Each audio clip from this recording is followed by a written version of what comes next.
Welcome to SKM institute. नए सत्र के लिए इग्नू के सॉल्व असाइनमेंट अवेलेबल है। आप इस व्हाट्सएप नंबर पर कांटेक्ट कर सकते हैं सॉल्व असाइनमेंट्स के लिए, या आप डिस्क्रिप्शन में जो लिंक दिया गया है, चैट लिंक है, आप वहां से डायरेक्ट चैट कर सकते हैं। डिस्क्रिप्शन में ईमेल आईडी का लिंक भी है। IAS फाउंडेशन प्रोग्राम के तहत जो इग्नू के स्टूडेंट्स हैं, BA विषय से संबंधित जो क्लासेस लिया गया था टीचमेंट ऐप पर, उन क्लासेस को मैं एडिट करके 1 बाय 1 यूट्यूब पर अपलोड कर रहा हूं, ताकि जो अदर स्टूडेंट्स हैं इग्नू के, वे इसका फ़ायदा ले सकें। कुछ स्टूडेंट्स को पता ही नहीं होता कि UPSC IAS PCS क्या है। उनके लिए ये मैंने कुछ पिक्चर्स कलेक्ट किए हैं। ये DM सर हैं, ये DM मैडम और IPS ऑफिसर्स। मैं जिन परीक्षाओं की तैयारी कराता हूं, उन परीक्षाओं में सफलता हासिल करने के बाद इस लेवल तक के पद प्राप्त होंगे। इस परीक्षा के लिए मैंने एक फ्री सेल्फ स्टडी और मेंटरशिप प्रोग्राम लॉन्च किया है। इसके अलावा मेरे 3 पेड कोर्सेस हैं। मेरे जो भी स्टूडेंट्स हैं उन सभी के लिए मेरा एक ऑफर है लर्निंग एंड अर्निंग का। यदि आप किसी स्टूडेंट का एडमिशन कराते हैं तो आपको रेफरल अमाउंट दिया जाएगा। मेरे ये ऑनलाइन कोर्सेस हैं जिसके रजिस्ट्रेशन ओपन हो चुके हैं नेक्स्ट बैच के लिए। एडमिशन किसी स्टूडेंट्स का कराते हैं तो 20% आपको एज अ रेफरल अमाउंट मिलेगा।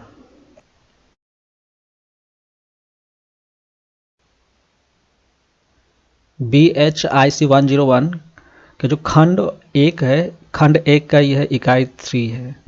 तो ये 3rd चैप्टर है जिसका नाम है शिकारी संग्रहकर्ता समाज। जब हम शिकारी संग्रहकर्ता समाज के बारे में बात कर रहे हैं, ठीक है, तो ये बेसिकली पूरा पाषाण काल और मध्य पाषाण काल में ही आता है। तो बेसिकली जो हमें जो डिस्कस करना है, हमने जो लास्ट के जो चैप्टर हमने पढ़ा था पूरा पाषाण काल और मध्य पाषाण काल में, पूरा पाषाण काल में भी 3 कैटेगरी मतलब 3 चरण थे, और उसमें था निम्न पूरा पाषाण काल, मध्य पूरा पाषाण काल और उच्च पूरा पाषाण काल। फिर हमने मध्य पाषाण काल के बारे में भी पढ़ा था। तो इस चैप्टर में सेम चीज़ है, लेकिन इसको थोड़े डिफरेंट पर्सपेक्टिव से, यानी कि शिकारी संग्रहकर्ता समाज के नज़रिए से इसे देखा गया है कि पूरा पाषाण काल की जीवन शैलियाँ क्या थी और उनके अधिवास का क्या स्वरूप था। इसमें जो दिया है जीवन शैली और एवं अधिवास का स्वरूप, तो उनका रहन सहन कैसा था, किस तरह से वो रहते थे, ठीक है, शिकार किस तरह से करते थे, और शिकार के अलावा उनके और क्या क्या उनके कार्य हुआ करते थे, जैसे पेंटिंग वगैरह से रिलेटेड। फिर इसके बाद पूरा पाषाण कालीन पाषाण कला और प्रथाएं कौन कौन सी थी। पूरा पाषाण कालीन और पाषाण की जो कला थी और उस समय जो प्रथाएं प्रचलित थी, उनके बारे में भी इसमें डिस्कस करेंगे। फिर उसके बाद मध्य पाषाण काल के संदर्भ में पढ़ेंगे कि पाषाण कला के स्थल कौन कौन से थे, और उसमें जो खास तौर पर हमें भीमबेटका के बारे में जानना है, ठीक है, पाषाण चित्रकला के संदर्भ में। और भीमबेटका पाषाण कला समूह परिसर का वर्गीकरण इसमें जो दिया है इस पाठ्य पुस्तक में, उसके नज़रिए से हम इसे देखेंगे। ये काफ़ी अच्छे से इसमें जो बताया है, जो ये ऑब्जेक्टिव है इस चैप्टर का, इसके बारे में कि इस इकाई में हम क्या सीखेंगे। प्रागैतिहासिक जीवन शैलियों के बारे में, फिर उनके बस्तियों का स्वरूप कैसा था, किस प्रकार के उपकरण वे इस्तेमाल करते थे, जो कि हमने पिछले चैप्टर में भी अच्छे से पढ़ा है। इसके अलावा पूरा पाषाण कालीन लोगों के इतिहास के पुनर्निर्माण के लिए उपलब्ध पुरातात्विक और कला साक्ष्यों के प्रकार कौन कौन से हैं, मतलब किस वो कौन कौन से साक्ष्य हैं, पुरातात्विक साक्ष्य जिसके आधार पर पूरा पाषाण कालीन लोगों के इतिहास का जो ये निर्माण किया गया है। इसके बाद उच्च पूरा पाषाण कालीन कला एवं मध्य पाषाण कालीन कला। जो पूरा पाषाण काल जो था उसमें 3 चरण थे, निम्न पूरा पाषाण काल, मध्य पूरा पाषाण काल और उच्च पूरा पाषाण काल, ठीक है। तो इसमें उच्च पूरा पाषाण कालीन की जो कला थी और मध्य पाषाण कालीन की जो कला थी, उसके बारे संदर्भ में इसमें हम अच्छे से समझ पाएंगे। इसके अलावा भारत के पूरा पाषाण कालीन और मध्य पाषाण कालीन संस्कृतियों की क्षेत्रीय विविधता के संदर्भ में हमें इसमें जानकारी प्राप्त होगी। ये प्रस्तावना काफ़ी महत्वपूर्ण है।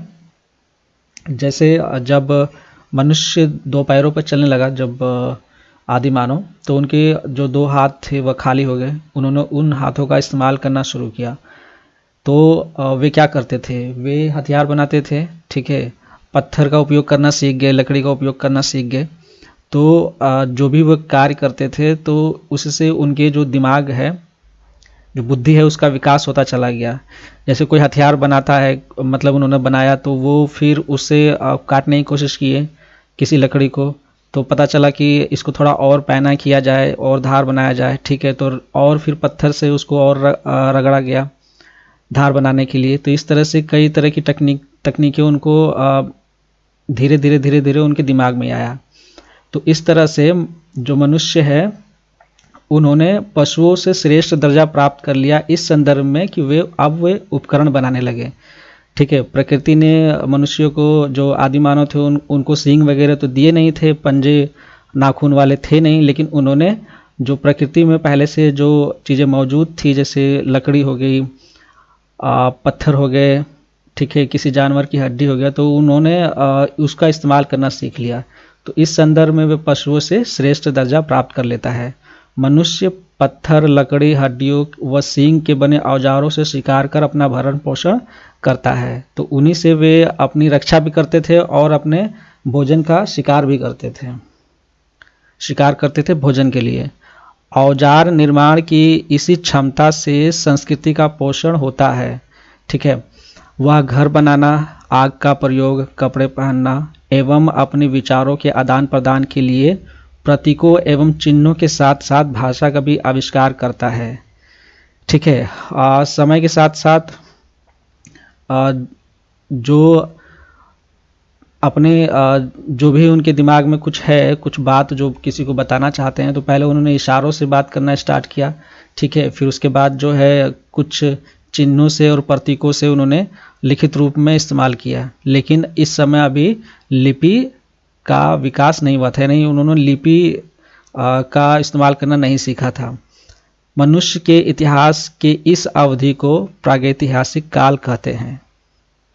तो जहाँ पे हमें कोई लिखित साक्ष्य नहीं प्राप्त हुआ है, या जिस समय कोई लिपि प्रचलित नहीं थी, उस समय काल को प्रागैतिहासिक काल कहते हैं। तो अब हमें यह देखना है कि पुरापाषाण काल की जीवन शैली कैसी थी और जो उनके रहन सहन का जो अधिवास स्वरूप था वह कैसा था।